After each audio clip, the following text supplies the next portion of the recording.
Oh, it's cold in here tonight. Right, this is just my have a great Christmas and a happy new year kind of message, and a quick preview of what's coming up next year. So the G500.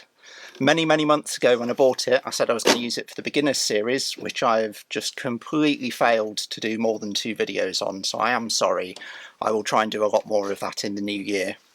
It's going to get converted to a scattergun chassis, only because I've got a spare chassis, because the actual scattergun, which doesn't have any wheels at the moment, is getting some aluminium rails. So it's getting scattergun rails, but instead of made out of steel, they're made out of aluminium, which saves another 200 grams off this truck. And actually picking it up right now is quite scary how light it is compared to this thing. It's got a new design for the 3D printed gearbox. It's pretty much the same concept, just a much better skid. It's on a 4-link suspension and that's all set up. The thing climbs monstrously well. With the shell on, was climbing up the board I've got next to me, sort of over there now. It's about 66, nearly 67 degrees. Which is just bonkers. On the slippy carpet, it was doing 65 degrees like it was nothing. So I can't wait to take this out when the weather's a bit better and there's some grip on the rocks. It should have some bright yellow 3D printed wheels, but I was having a bit of trouble with my printer with the wheels. For some reason I can print gears and square things perfectly, but when it comes to round stuff the printer keeps freaking out, so I'm not sure what's going on there. But we will see how that goes. Yeah, as I say, G500 is going to go on scattergun rails, and the reason for that is to show people how easy it is to put on like a comp style rail on just a normal crawler. It's a fantastic upgrade that you can do. It changes your geometry, gives you a lot of suspension options, and sets you on the path for getting, you know, super performance for not a huge amount of money. In terms of upgrade costs, you know, a decent set of rails is about £60–70, and that's a fantastic upgrade for what you get. It's got a stronger servo now, so it's had the axe system for a while. It's been doing stupid speeds. It's even managed to shatter one of the hexes, which hopefully will hold up, but we'll see.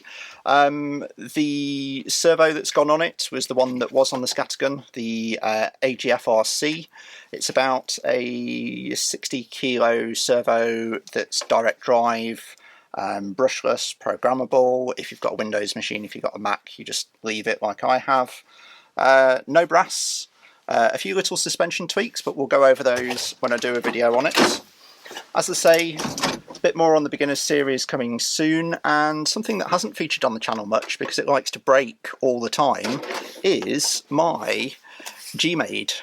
This is a GSO2 chassis. I did a pen spring mod on the front and back shocks, and I'm probably going to take it out the back to get a bit more articulation back. But this thing climbs like an absolute beast, but it does have some reliability issues that I'm probably going to look into in the new year, try and share that.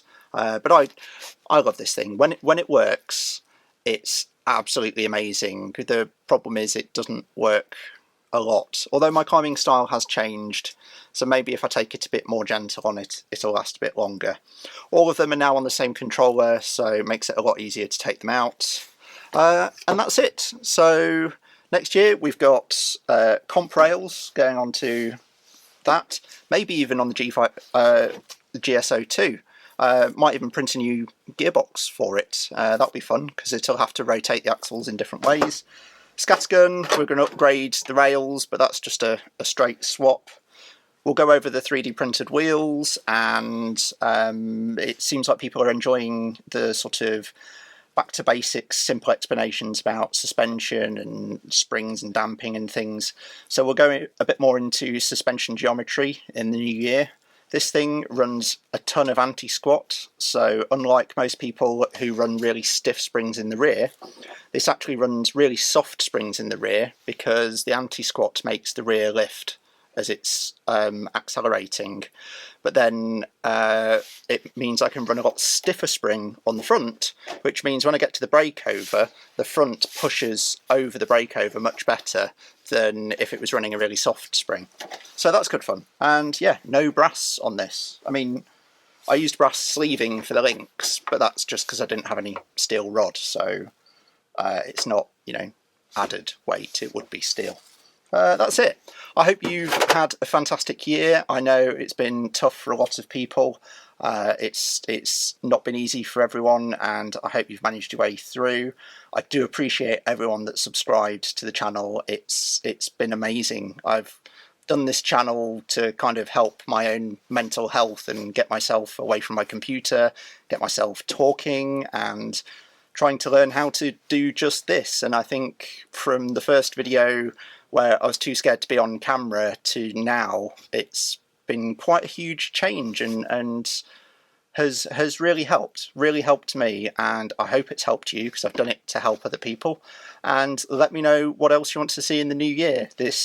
While I do reviews of things I buy, I tend to not buy too much because I like to focus on one or two trucks. So this isn't a review channel, this is a guy in his garage who's getting a bit carried away with trying to get the best performance out of something, and having a lot of fun getting muddy when it's too wet for this thing.